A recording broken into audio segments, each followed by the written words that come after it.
O filho do Jack Chan não teve uma vida nada fácil, com uma carreira no cinema que foi um fracasso e até mesmo um tempo na prisão. O J.C. Chan não conseguiu chegar ao mesmo nível do pai famoso, e tudo começou com a criação luxuosa que ele teve depois de nascer em 1982. Naquela época, o Jack Chan estava sempre ocupado com as filmagens e só conseguia passar 2 semanas por ano com o filho, e ainda tinha que ser dentro de casa, porque eles eram tão famosos que não podiam sair por aí. Com essa agenda cheia do pai, o JC foi praticamente criado pela mãe, que o mimava com tudo que o dinheiro e a fama do Jack Chan proporcionavam. O Jack até escreveu nas suas memórias que quando o JC era pequeno, ele nunca precisou se preocupar em ter comida na mesa, pagar a escola ou ter alguém para levá-lo a qualquer lugar. Eu cuidava de tudo. Só que depois eu me arrependi. Ninguém deveria ter uma vida tão boa desde o nascimento. O Jack Chan realmente acreditava nisso, porque a criação dele foi bem diferente. Ele cresceu numa situação muito pobre, com pais refugiados que nem tinham dinheiro para pagar pelo seu próprio nascimento. O Jack Chan foi criado tendo que lidar com a escassez, desenvolvendo disciplina e aprendendo a dar valor ao que tinha. Na juventude dele, era treino de teatro o dia inteiro, das 5 horas às 23 horas, com só um tempinho pro almoço e jantar. Quando aprontava, levava uns bons tapas de vara, e se ficasse doente, tinha que aguentar firme. O Jack Chan sempre falou que isso foi até bom comparado com a criação do filho dele. Eu até agradeço ao meu professor por ter me torturado tanto e me transformado em você. Na nossa casa, nunca sobrou um grão de arroz na mesa. Sempre que eu voltava para casa, via os tênis do meu filho, um de um jeito e outro de outro, um todo sujo e o outro só com uma meia. A falta de disciplina na infância do Jason fez o Jack Chan escrever no livro dele, quando ele era adolescente. Eu achava mesmo que o JC não estava se esforçando o suficiente. Eu trabalhava o dia todo, ia correr à noite, voltava e ele já estava na cama, mesmo que fosse só 9 horas. Eu reclamava, ele já está dormindo. Saía bravo para correr de novo, pensando que quando eu tinha a idade dele, eu queria que ele me acompanhasse o dia todo para ver tudo o que eu fazia. Às vezes, eu tinha 8 reuniões seguidas até meia-noite, voltava para casa, fazia exercício e lia roteiros. A falta de ambição e determinação do JC em comparação com o pai fez ele largar a faculdade logo no primeiro ano, dizendo que queria ser músico. Outras fontes falam que ele foi expulso da escola por beber demais, viver num lugar sujo e faltar muito. O desejo dele de ser músico ia contra o que o Jack queria, que não queria ver o filho dele nesse mundo do entretenimento. Ele queria que o JC fosse advogado, engenheiro ou médico, assim como a mãe do JC já tinha perdido o marido para essa profissão. Mesmo assim, o JC decidiu se mudar de Los Angeles para Hong Kong em 2004, onde ele queria construir a própria história de sucesso na música. Ele falava que queria ser famoso pelos seus talentos, não por causa do sobrenome. O JC estava tão confiante nessa mudança que até trocou a nacionalidade, abrindo mão do passaporte americano e pegando a chinesa. Só que essa decisão pode ter sido questionada depois que o primeiro álbum dele foi lançado e as críticas falaram que era uma porcaria completa e um desperdício de dinheiro. O álbum, chamado simplesmente de JC, não vendeu quase nada. O JC mesmo disse que o motivo foi que Hong Kong é diferente de outros lugares. Tem que fazer música e filmes. Por causa disso, ele entrou no primeiro filme dele, chamado The Twins Effect 2, que nem chegou a 5 estrelas no IMDb. Claro que ninguém esperava uma atuação de Vingadores logo na primeira vez que o JC aparecia na tela, mas os outros filmes que ele fez também não foram muito melhores. Ele fez um com o pai dele, 1911 Revolution, que foi o filme que menos deu dinheiro e teve a pior avaliação de todos os filmes do Jack Chan até aquele momento. Só arrecadou $127 mil e ficou com uma pontuação de 8% no Rotten Tomatoes.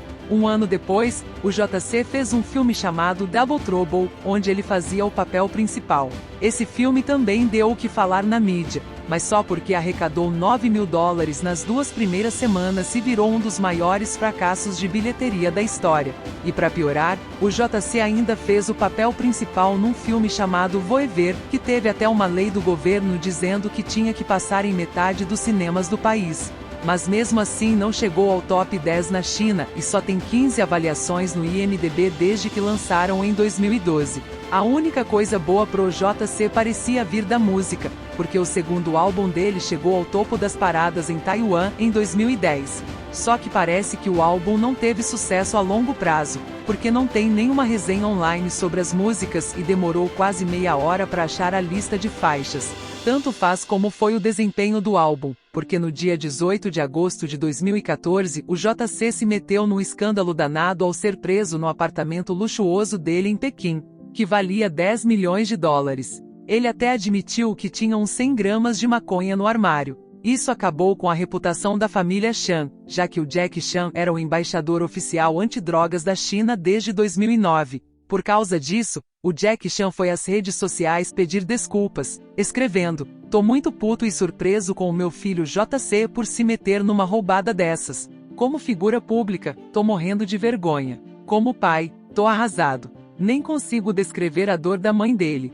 Fui um pai péssimo e mereço toda a culpa. Vou assumir a responsabilidade e pedir desculpas publicamente em nome do JC." E olha que o Jack Chan nem queria saber de nada com o JC, dizendo que não tinha visitado ele até então, e nem tinha usado as conexões dele para aliviar a pena do filho. Ele falou meio de brincadeira pro advogado do JC: "Dá uns tapas nele por mim."